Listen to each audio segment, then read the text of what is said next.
औज़ुबिल्लाहिमिनश्शैतानिर्रजीम बिस्मिल्लाहिर्रहमानिर्रहीम अल्लाहुम्मा सल्लि अला मुहम्मद व आले मुहम्मद। लाखों करोड़ों दरूद और सलाम मोहम्मद व आले मुहम्मद पर तमाम सुनने वालों और तमाम देखने वालों को अस्सलाम वालेकुम। आपका अपना होस्ट कामरान सलीम रिजवी आपकी खिदमत में एक ऐसी वीडियो जो तकरीबन उसमें इस मसले के ऊपर तमाम लोग जो है ना इस मसले का शिकार हैं और ये मसाइल आप सब लोगों के साथ, क्योंकि एक तो है नजर बद, दूसरा है हसद।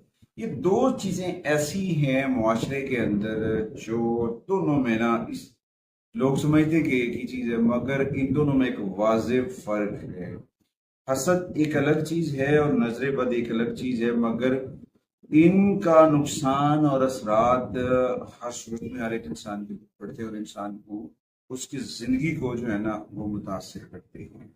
नजर बद ऐन और हसद में फर्क क्या है? बहुत सारे लोग समझते हैं कि दोनों एक चीज है, लेकिन कुरान और सुन्नत के मुताबिक, कुरान व हदीस के मुताबिक दोनों में वाज़ेह फर्क बयान किया गया है। अब जो है हसद, हसद से मुराद ये है कि वो कोई चीज ऐसी है जो आपके पास है और दूसरा को देखने वाला उसकी तमन्ना करे और वो नेमत उससे छीन कर मुझे मिल जाए।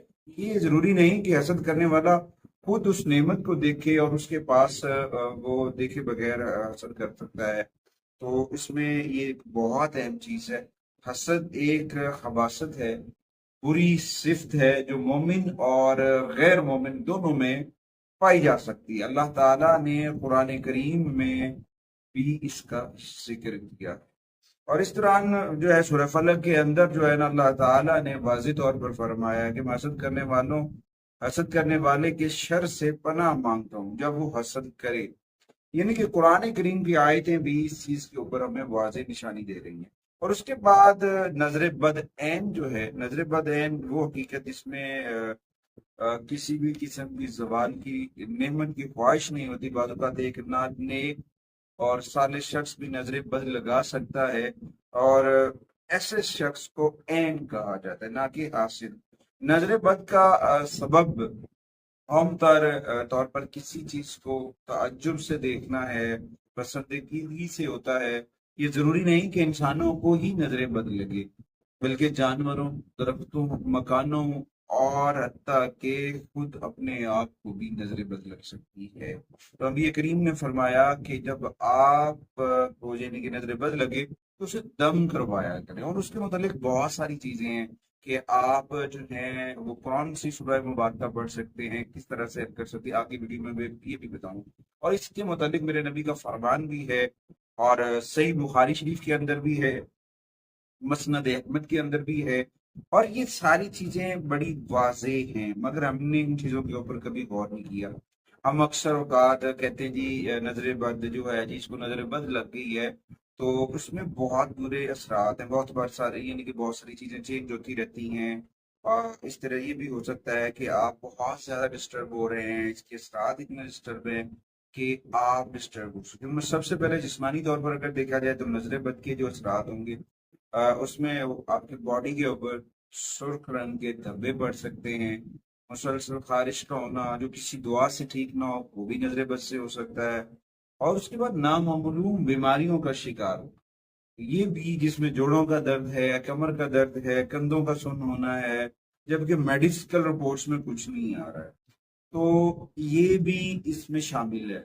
अचानक मैदे की खराबी, बदहजमी, बार बार डकार आना, इसमें भी आपको जो है ना नजर बद का सामना हो सकता है। भूख की कमी, कम भूख लगना, खाने में बेरगबती, अचानक वजन कम हो जाना, इनकी सारी चीजों भी नजर बद से जुड़ी हुई हैं।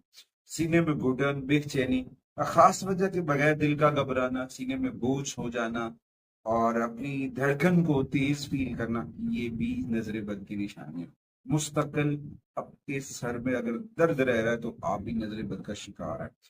तो मेडिसिन से ठीक ना होने वाली मामला, आपके सर के दर्द नहीं जा रहा है और आप जो है हर वक्त मेडिसिन खा रहे हैं फिर भी ठीक नहीं हो रहा है, तो आप डेफिनेटली कहीं ना कहीं नजर बद का शिकार है।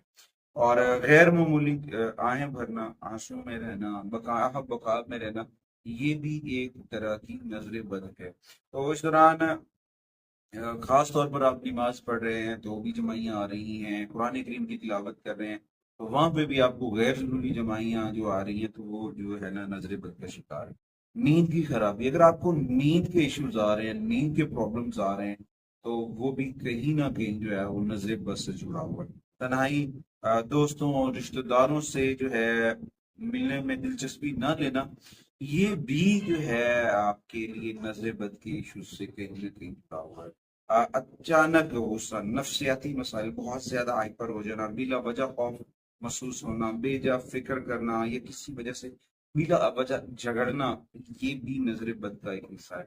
تو یہ آپ کے موڈ کے اوپر بھی بڑا اثر انداز ہوتا ہے۔ یہ ایسے ہو سکتا ہے کہ آپ کے مزاج میں شدید اتار چڑھاؤ آ رہا ہے، آپ کی یادداشت کی کمزوری ہو رہی ہے، بلا وجہ اداسی ہے، دنیاوی کاموں میں بے رغبی ہے، یہ تمام تر جو علامات ہیں یہ نظر بد یا حسد کی وجہ سے ہو سکتی ہیں۔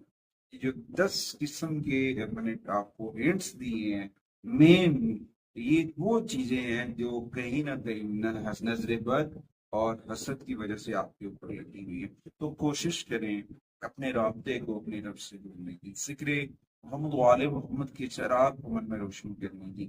جب آپ اپنے من میں ذکر محمد وآل محمد کا چراغ روشن کریں گے تو یقیناً آپ ان مسائل سے چھٹکارا حاصل کر لیں گے۔ نظر بد کا قرآنی اور اسلامی حل یہ ہے کہ سب سے پہلے سورہ فاتحہ کی تلاوت کریں۔ سورہ فاتحہ پڑھے، کم از کم 21 مرتبہ پانی پہ دم کر کے پی سکتے ہیں، 41 مرتبہ ایت الکرسی پڑھ کے بھی آپ اپنے آپ کو دم کر سکتے ہیں۔ اس کے بعد سورہ بقرہ کی آخری دو آیات جو ہیں ان کو بھی آپ دم کر سکتے ہیں۔ اس کے بعد سورہ اخلاص، سورہ فلق اور سورہ الناس، ان تینوں کو اکٹھا پڑھ کے بھی آپ اپنی آپ کی پروٹیکشنز کر سکتے ہیں، اپنے آپ کو نظر بد سے بچا سکتے ہیں۔ اور نبی کریم صلی اللہ علیہ وسلم کی بتائی ہوئی جو دعائیں ہیں، کلمات ہیں، وہ چیزیں ہیں، ذکر اذکار، ان کا اہتمام کرنے سے بھی آپ اپنے آپ کو نظر بد اور حسد سے جو ہے نا محفوظ رکھ سکتے ہیں۔ اور ہر وقت اپنے آپ کو اپنے رب سے جوڑنا چاہیے۔ ذکر محمد وآل محمد کے چراغ کو من میں روشن کریں۔ اگلی ویڈیو تک میں آپ سے اجازت چاہتا ہوں۔ اللہ نگہبان۔